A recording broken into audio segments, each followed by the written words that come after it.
What up, y'all? This is your boy, Mr. Downtown Ray Melo, and you're listening to the Entertainment Report for Wednesday, October 15th, 2014, delivering some of the major stories and trends going on in the world of entertainment and beyond. You can follow the show on Facebook or on Twitter, facebook.com/The Entertainment Report with Ray Melo, that's RAYMELO, or on Twitter at The Enter Report. You could also listen to the show on iHeartRadio. Just search for The Entertainment Report, and it will take you to our page where you can listen to any of the previous episodes of the program. Neil Patrick Harris is going to the Oscars as a host. Former How I Met Your Mother star Harris has been tapped to host the 87th Annual Academy Awards ceremony. Though this will mark Harris's first time hosting the Oscars, he has plenty of experience, having hosted the Tony Awards 4 times as well as the Emmy Awards twice. Harris also performed the opening musical number during the 2010 Oscars. Harris said of the gig, "It is truly an honor and a thrill to be asked to host this year's Academy Awards. I grew up watching the Oscars and was always in such an awe of some of the greats who hosted the show. To be asked to follow in the footsteps of Johnny Carson, Billy Crystal, Ellen DeGeneres, and everyone else who has had the great fortune of hosting is a bucket list dream come true." He also cheekily acknowledged the hosting gig with an online video. In the brief clip, Harris is seen uttering, "I'm in," before scrolling down a bucket list with every item checked off, saving for one, host the Oscars. The Hollywood accolades over the news that the actor will host the 87th Annual Academy Awards poured out like a wave of Oscar speeches themselves, with many of his fellow stars praising the choice on social media. The How I Met Your Mother star used his own Twitter page to announce the honor by posting an adorable video of himself tickling off a bucket list of life goals, including go bungee jumping, sleep in Cinderella's castle, write a book, and finally host the Oscars. Late night darling Seth Meyers, who helmed the Emmys this year, tweeted, "Congrats." The Soup's host Joe McHale typically made a joke about Neil Patrick Harris' new job. He tweeted, "Congrats at actually MPH on hosting those Heineken ads. And the Oscars." Family Guy creator Seth MacFarlane, who got mixed reviews for his 2012 Oscar hosting job, called Harris uber talented and joked they could have made a better choice, except Mickey Rourke. Show producers Greg Zadan and Neil Marin praised Harris on the official Oscar website soon after the news broke, saying, "We have known him his entire adult life, and we have watched him explode as a great performer in featured films, television, and stage. To work with him on the Oscars is the perfect storm. All of his resources and talent coming together on a global stage." Zadan went on to tweet his approval, saying he was thrilled. Talk show host Wendy Williams said congrats to Actually MPH, who will host the Oscars this year, while Castle star Nathan Fillion gave his stamp of approval. Oscar host is at Actually MPH. One word, this may be the best Oscars yet. Okay, 7 words. And Ryan Seacrest offered his floor space for rehearsal. At Actually MPH, Neil, congrats on the Oscar. If you need space to rehearse, I have a 2x2 floor patch with carpet flooring bordered by a hedge you can use. Congratulations to him.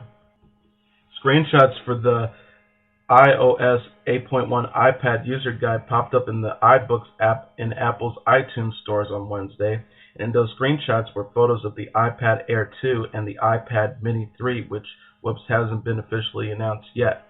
Apple is reportedly debuting them on Thursday, so it's actually a day earlier and $1 over. But that's not how the saying goes. The screenshots have since been removed, but here's what the new iPads will probably look like. Both the iPad Mini 3 and the iPad Air 2 will have a status bar, FaceTime HD camera, and also a multi-touch display and application icons. Also a home button Touch ID screen.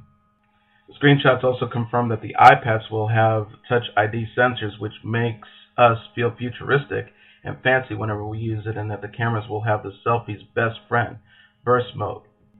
Those are the only noticeable features. Tomorrow's big presentation will be much more exciting.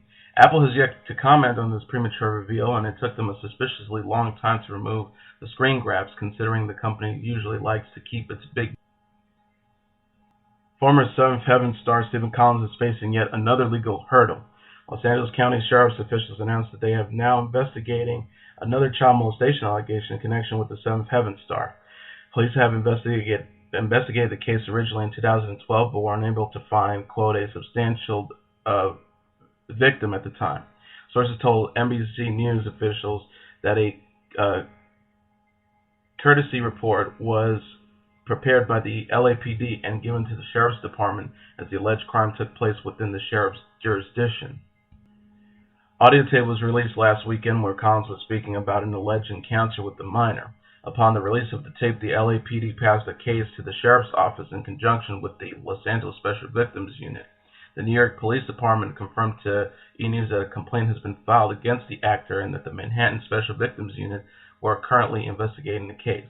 Shortly after the tapes were released by TMZ, Collins' ex, Faye Grant, released the following statement. She wrote, "I woke up today to learn that an extremely private recording I handed over to the authorities in 2012 per their request in connection with the criminal investigation was recently disseminated to the public. I had no involvement whatsoever with the release of the tape to the media. The allegations and subsequent criminal investigations caused several changes in Collins' career, including being pulled from TED 2 and his resignation, his position on the National Board of the Screen Actors Guild."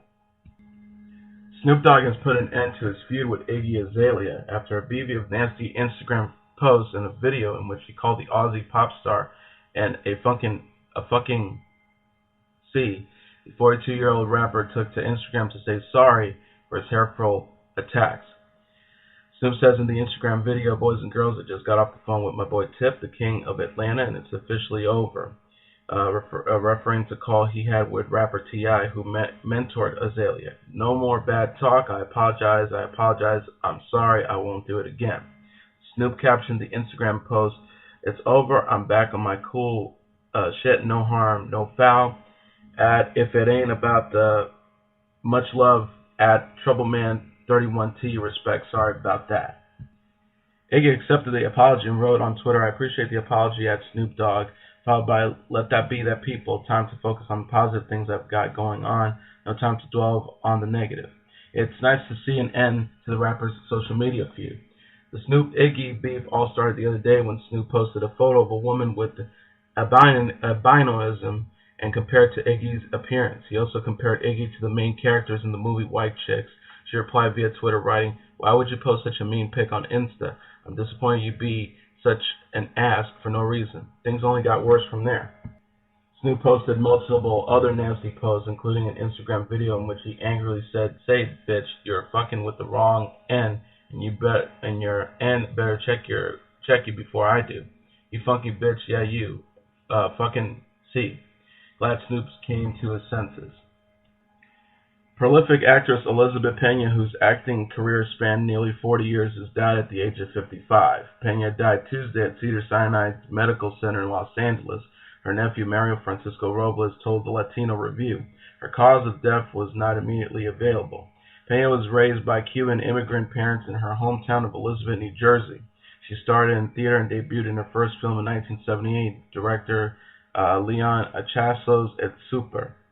Most recently, she wrapped up filming 7 episodes of El Rey's network, Matador.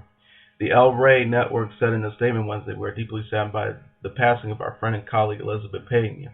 She was a role model, a truly extraordinary performer, and an inspiration in every sense of the word. Our thoughts are with Elizabeth's family and friends during this difficult time. She will be deeply missed."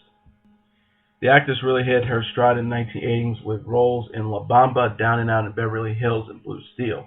Pena also had prominent memorable roles in Jacob's Ladder opposite Tim Robbins, John Sayles' Lone Star, and most recently on Modern Family as Pilar, the mother of Sofia Vergara's character. She is survived by her husband Hans Rolla, 2 teenage children, her mother, and sister. She was 55. Jon Gosselin is going through a rough patch right now. The former reality star was recently booted from his home, multiple sources told E! News, after he was unable to make payments on the property. One insider shared with E! News, "It's true, the eviction happened last week. He could no longer afford the rent. He has moved out and is already in a new place in the same neighborhood. The job at the credit card company he was working for didn't pan out. The anticipated income wasn't there and the situation deteriorated." Another source close to the situation explained that the move has taken a toll on his time with his 8 kids. Another source says the saddest part of it is he now has nowhere to take the kids. He's not allowed at the house, so he was taking them to his old apartment, but the new one is too small for 8 children. It's heartbreaking. And if matters weren't already bad enough to closet to Godlin, haven't been able to help him out of his current slump. John has asked friends for help, but no one wants to lend him money because they don't see how he'd be able to pay it back. According to sources at Star Magazine, the father of 6, quote, agreed to the terms of a rent-to-own lease agreement for the $299,000 property, but he broke the lease thinking he could just rent the property after agreeing to the rent-to-own contractual agreement. Meanwhile, in an interview with E! News over the summer, Kate Gosselin explained that she solely puts her family in the spotlight as a means to support their lives. She said, "Hear me very clearly. If there was another way to single support 8 children, you would not know this name, and I would be on an island. So would they. You would never hear from us again." Teresa Giudice is set to spend most of 2015 in prison, and the Real Housewives of New Jersey star is taking steps to try to make her absence less painful for her 4 young daughters. The 42-year-old reality star and her husband, Bravo reality show co-star and the girl's father, Joe Giudice, had in March both pleaded guilty to bankruptcy fraud and conspiracy to commit mail and wire fraud. Earlier this month, a judge sentenced Teresa to 15 months behind bars, while she is set to begin serving on January 5th, while Joe, who also pleaded guilty to tax evasion, was ordered to serve 41 months in prison. His sentence is set to begin after Teresa's release, so that one parent can be with their 4 daughters, Gia at 13, Gabrielle at 10, Miliana 8, and Adriana 5. As is the case with many people convicted with nonviolent crimes, both may end up serving shortened sentences. Teresa plans to record for her and Joe's daughters personal videos that they will be able to watch while she is serving her sentence. Joe, who's 42, is not taking part in the project, the source says, and he and his wife have also not yet told all their children that they're going to prison. The couple has not commented. A source close to the couple says Teresa is still very much in denial about the fact she's going away. If she had her way, they would never tell the younger girls. They'll definitely avoid the talk for as long as possible. After their day in court, the couple was interviewed by Bravo's Watch What Happens Live. Teresa said she was shocked to learn about her faith. "I just think about my daughter," she said. "That's all I think about." Recent rumors suggest the legal case may have affected their marriage. A source said that the pair is not, contrary to reports, sleeping in separate bedrooms. Another rumor has said that Teresa may be planning a tell-all book. Another source claims that the reality star has not met with or heard from potential publishers. As for her legal woes, the source also says that despite recent reports, Teresa has not filed documents to contest her sentencing. Although she has met with a lawyer about it, she and Joe have not commented. Meanwhile, on Wednesday, Joe headed back to court without Teresa to deal with a separate case in which he is accusing of using his brother's marriage and birth certificates to obtain a driver's license in 2010, with his own license was suspended after he was arrested for driving under the influence. His initial rejected a plea deal which could have led to a trial and a maximum sentence of 10 years in prison if convicted. He then changed his mind and pleaded guilty to possession of a fraudulent driver's license, and a judge sentenced him to 18 months in prison. He is to serve that time concurrently with his 41-month sentence, meaning he won't get extra time behind bars. CNN has canceled its on-again, off-again political debate program Crossfire Wednesday. Insiders with the knowledge of the situation told the Wrap. The cancellation announcement comes amid a network restructuring and a series of layoffs. Originally debuting in 1982 with 2 hosts, network president Jeff Zucker resurrected the show last year after it was canceled in 2005.